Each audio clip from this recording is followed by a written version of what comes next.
Welcome to the unboxing of the HyperX Alloy FPS mechanical keyboard. On the front we can see the imaging and branding of the keyboard. At the bottom we can see the contents.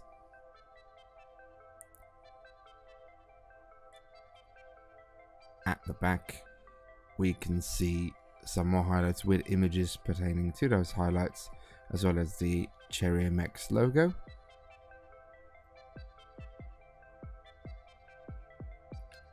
And the HyperX brown logo as well.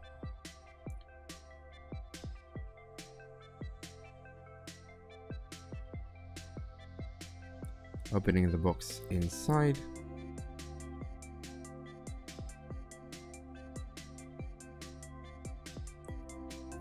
we can see the HyperX carry case.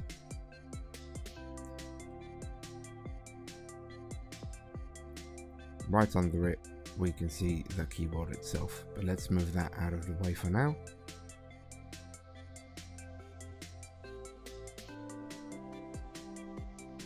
See some keycaps, which seems to have been already opened, this being a review sample, and also a key removal tool.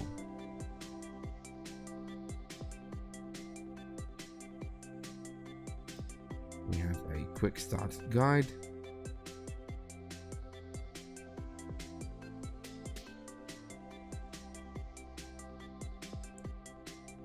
the detachable USB cable,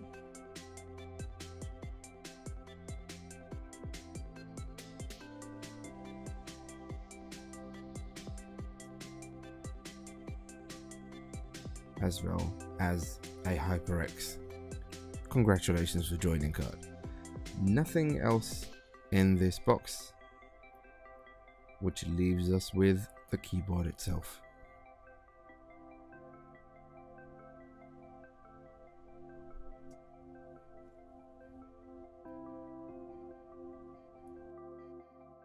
Let's have a look at the HyperX Alloy FPS, which is this guy right here.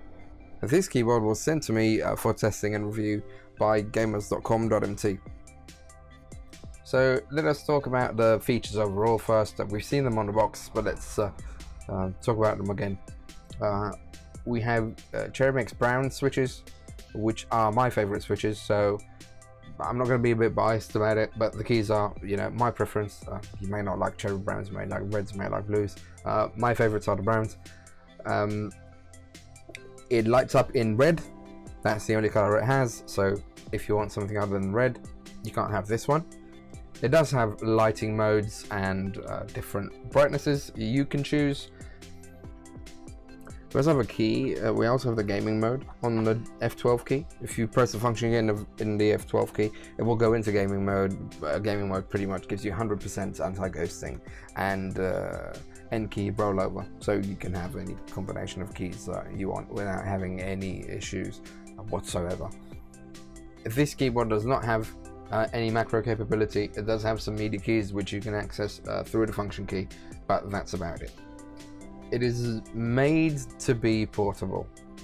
That's what the aim of this keyboard is, and everything about it is thought for it to be portable. Some things we can see.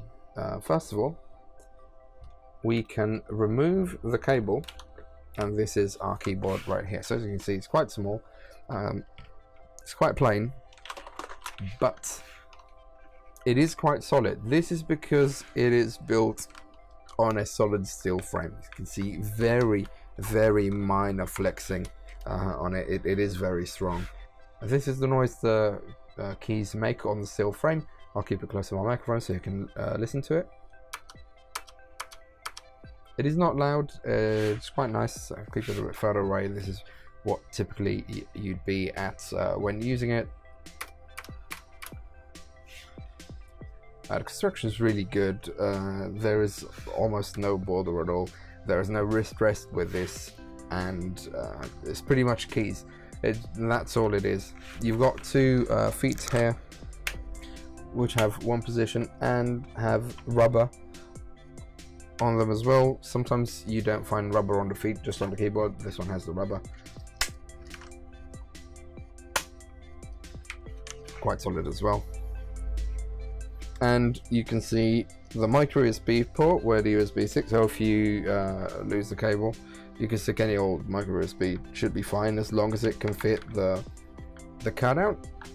You could connect it like that. Turns on straight away. Windows will install the drivers for this automatically and it will just work. And you have one port here which is used only for charging. It does show, maybe you can see if I keep it close, that this is for charging phones. That's all it does, and that is done by having extra wiring. So you have this cable, this part of the cable, which is the keyboard cable, and an extra one for power, which shows right there, for power to charge your phone. What else does this keyboard have? We can change the keys on it. Comes with a few keys. We'll see what keys they are. And it comes with a key remover. So you just pull, really simple. I'll show you how to do that just now. We'll grab a key, gets the E key, and we pull it out, and it's pulled out. So you can see, once we've pulled it out, we can see the switches right there. And the set of keys we have are 4 number keys. So you have 1, 2, 3, and 4, which are normal but just colored in red. So that's the 1, 2, 3, and 4. I'll show you in a second.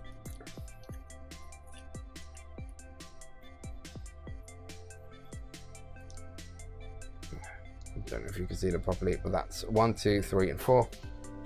Regular keys but in red. And you have WASD, which are textured. Personally, to try this out, I just removed all the only the W key and put this W key, which has a texture on it, because the layout is would be slightly different than other keyboards. I've had this with Razer keyboards before, where the angle of the keys would be slightly different, so it would be a bit strange for me to get adapted to it. So I spent a few hours with the W key in place and tested that out.